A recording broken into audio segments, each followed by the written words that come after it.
Hi കൂട്ടുകാരെ, എൻ്റെ പേര് സനൽ. എൻ്റെ വീട് പാലക്കാടാണ്. എൻ്റെ വീട്ടിൽ എൻ്റെ അമ്മയും എൻ്റെ ഭാര്യയും ഒരു വയസ്സുള്ള എൻ്റെ മോളും കല്യാണം ആവാതെ നിൽക്കുന്ന എൻ്റെ പെങ്ങളുമാണ് ഉള്ളത്. ഞാനൊരു ഗവൺമെൻറ് ഉദ്യോഗസ്ഥനാണ്. എനിക്ക് 10 വയസ്സ് ഉള്ളപ്പോൾ എൻ്റെ അച്ഛൻ മരിച്ചു. പിന്നെ അമ്മയാണ് അടുത്തുള്ള വീടുകളിൽ വീട്ടുജോലിക്ക് പോയി എന്നെയും എൻ്റെ അനിയത്തിയെയും നോക്കിയത്. ഞാൻ പഠിക്കാൻ നല്ല മിടുക്കനായിരുന്നു. നല്ലപോലെ പഠിച്ച് ഒരു ഗവൺമെൻറ് ജോലി തന്നെ വാങ്ങി. ജോലി ആയെങ്കിലും ഞങ്ങൾക്ക് നല്ല സാമ്പത്തിക ബാധ്യതയുണ്ടായിരുന്നു. എൻ്റെ പഠിത്തത്തിൻ്റെ ചിലവിനെല്ലാം അടുത്തുള്ള ആളുകളുടെ അടുത്തുനിന്ന് പൈസ കടം വാങ്ങിയിരുന്നു. അതെല്ലാം കൊടുത്തു തീർക്കാൻ നല്ല സമയമെടുത്തു. അപ്പോഴേക്കും പെങ്ങൾക്ക് 23 വയസ്സായി. അവളുടെ കല്യാണം നടത്തണം. ആ ചുമതലയും എൻ്റേതാണ്. പെങ്ങൾക്ക് കുറേ ആലോചനകൾ വന്നു. ഒന്നും ശരിയായില്ല. അവിടെയും സാമ്പത്തിക പ്രശ്നം തന്നെയായിരുന്നു. അതിനിടയിലാണ് എനിക്കൊരു കല്യാണാലോചന വന്നത്. എനിക്ക് ഗവൺമെൻറ് ജോലി ഉള്ളത് കൊണ്ട് തന്നെ അവർക്ക് നല്ല താല്പര്യമാണ്. പെണ്ണ് വീട്ടുകാർക്ക് സാമ്പത്തികമായി ഞങ്ങളെക്കാൾ നല്ല നിലയുണ്ട്. അങ്ങനെ എൻ്റെ കല്യാണം കഴിഞ്ഞു. ഇന്നേക്ക് എൻ്റെ കല്യാണം കഴിഞ്ഞിട്ട് 3 വർഷമായി. എൻ്റെ പെങ്ങൾക്ക് 26 വയസ്സും. ഇതുവരെ അവളുടെ കല്യാണം നടന്നില്ല.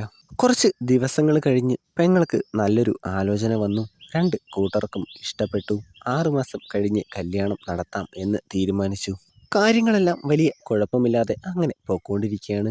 ഇനി കല്യാണത്തിന് 5 മാസം കൂടിയേ ബാക്കിയുള്ളൂ. ആ സമയത്താണ് അത് സംഭവിച്ചത്. എൻ്റെ ഓഫീസിലെ ഒരു പ്രധാനപ്പെട്ട ഫയൽ ആരോ എടുത്തു മാറ്റി.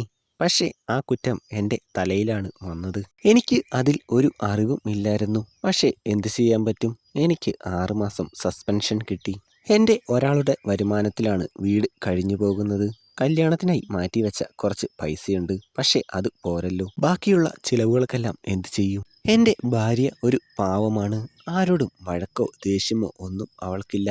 അതുകൊണ്ട് തന്നെ അവളുടെ ആഭരണങ്ങളെല്ലാം എടുത്ത് എൻ്റെ അവസ്ഥ മനസ്സിലാക്കി എല്ലാം എൻ്റെ കയ്യിൽ തന്നിട്ട് ഇതെല്ലാം വിറ്റിട്ട് കാര്യങ്ങൾ നടത്താൻ പറഞ്ഞു. ഞാൻ അത് വാങ്ങി. വേറൊരു വഴിയും ഇല്ലായിരുന്നു. എങ്ങനെയെങ്കിലും പെങ്ങളുടെ കല്യാണം നടത്തണം. അതുമാത്രമായിരുന്നു മനസ്സിൽ. അങ്ങനെ എല്ലാം ഏകദേശം ഓക്കെയായി. പക്ഷേ കല്യാണ ചെലവിന് എല്ലാം ഒന്ന് നോക്കിയപ്പോൾ ഇനിയൊരു 50,000 രൂപ കൂടി വേണം. നാട്ടിൽ പണം കടം കൊടുക്കുന്ന ഒരാളുണ്ട്, വർഗീസ് ചേട്ടൻ. ഇനി വേറൊരു വഴിയുമില്ല. ചേട്ടനോട് തന്നെ ചോദിക്കണം. വർഗീസ് ചേട്ടന് ഒരു 45 വയസ്സുണ്ടാകും. വലിയൊരു മനുഷ്യനാണ്. ഒത്ത വണ്ണവും പൊക്കവും. ആള് കുറേ നാള് ഗൾഫിലായിരുന്നു. അവിടെ വലിയ എന്തോ ഒരു കമ്പനിയുണ്ട്. ഇപ്പോൾ മക്കളാണ് അതൊക്കെ നോക്കുന്നത്. എന്താ ഈ വഴിയൊക്കെ? നല്ല കനമുള്ള ശബ്ദത്തിൽ വർഗീസ് ചേട്ടൻ ചോദിച്ചു. ഞാൻ എൻ്റെ അവസ്ഥയെല്ലാം ചേട്ടനോട് പറഞ്ഞു. നിനക്ക് ഇപ്പോൾ ജോലിയില്ലല്ലോ. ഒരു കാര്യം ചെയ്യ്. വീടിൻ്റെ പ്രമാണമായിട്ട് വാ. ഞാൻ പൈസ തരാം. വേറൊരു വഴിയും ഇല്ല. വീടിൻ്റെ പ്രമാണം കൊടുത്ത് 6 മാസത്തിനുള്ളിൽ പൈസ തിരിച്ചു കൊടുക്കാം എന്നും പറഞ്ഞ് പൈസ വാങ്ങി. കല്യാണം എല്ലാം കഴിഞ്ഞ് പെങ്ങള് പോയി.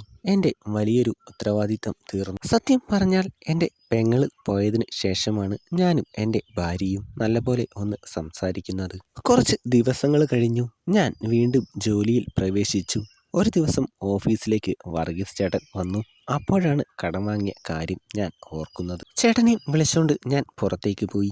എങ്ങനെയെങ്കിലും സംസാരിച്ച് ഒരു 2 മാസം കൂടി അവധി വാങ്ങണം. അതായിരുന്നു എൻ്റെ പ്ലാൻ. പക്ഷേ വർഗീസ് ചേട്ടൻ സമ്മതിച്ചില്ല. 2 ദിവസം കഴിഞ്ഞ് ഞാൻ വീട്ടിലേക്ക് വരും. അപ്പോൾ മുഴുവൻ പൈസയും എനിക്ക് വേണം. സത്യം പറഞ്ഞാൽ എൻ്റെ കയ്യിൽ പൈസയൊന്നും ഇല്ലായിരുന്നു. 2 ദിവസം കഴിഞ്ഞ് ഒരു വൈകുന്നേരം ചേട്ടൻ വീട്ടിൽ വന്നു. പൈസ ഒന്നും ആയില്ല, എനിക്ക് ഒരാഴ്ച കൂടി സമയം വേണം എന്ന് ഞാൻ പറഞ്ഞു. പക്ഷേ ചേട്ടൻ സമ്മതിച്ചില്ല. അപ്പോഴാണ് എൻ്റെ ഭാര്യ ചായയുമായി വന്നത്. ചേട്ടാ, ഇവളുടെ ആങ്ങള ഇന്ന് പൈസയുമായി വരാം എന്ന് പറഞ്ഞതാണ്. അത് കിട്ടിയാലൂടെ ഞാൻ ചേട്ടന് തരാം. എന്നാൽ അവൻ വരുന്നവരെ ഞാനിവിടെ ഇരിക്കാം എന്ന് വർഗീസ് ചേട്ടൻ പറഞ്ഞു.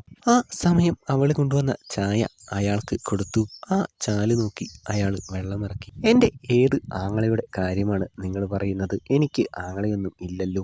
നിഷ്കളങ്കയായ അവൾ എന്നോട് ചോദിച്ചു. അത് കേട്ട് വർഗീസ് ചേട്ടൻ എണീറ്റു. നീ വീണ്ടും എന്നെ പറ്റിക്കാൻ നോക്കുകയാണോ? നീ പുറത്തേക്ക് വാ, എനിക്ക് കുറച്ച് സംസാരിക്കാനുണ്ട്. അങ്ങനെ പറഞ്ഞ് വർഗീസ് ചേട്ടൻ എന്നെ വീടിൻ്റെ പുറത്തേക്ക് കൊണ്ടുപോയി. നീ എന്തിനാണ് ഇത്ര ബുദ്ധിമുട്ടുന്നത്? ഇന്നൊരു രാത്രിയിലേക്ക് നിന്റെ സ്ഥാനം എനിക്ക് തന്നാൽ മതി. അതോടെ നിന്റെ കടം തീരും. വീടിൻ്റെ പ്രമാണവും ഞാൻ തിരിച്ചു തരാം. നിങ്ങൾ രണ്ടുപേരും കൂടി ആലോചിച്ചിട്ട് എന്നോട് പറ. ഞാൻ ഒന്നും മിണ്ടാതെ വീടിൻ്റെ അകത്തേക്ക് പോയി.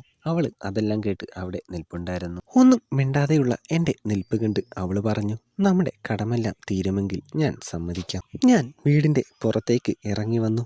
വർഗീസ് ചേട്ടൻ വീടിൻ്റെ ഉള്ളിലേക്കും കയറിപ്പോയി. കൂട്ടുകാരെ, കഥ എങ്ങനെയുണ്ടായിരുന്നു? അഭിപ്രായങ്ങൾ കമൻറ്റായി ഇടണേ. വീഡിയോ ലൈക്ക് ചെയ്യാനും ചാനൽ സബ്സ്ക്രൈബ് ചെയ്യാനും ആരും മറക്കരുത്. അപ്പോൾ അടുത്തൊരു അടിപൊളി കഥയായിട്ട് വരാം.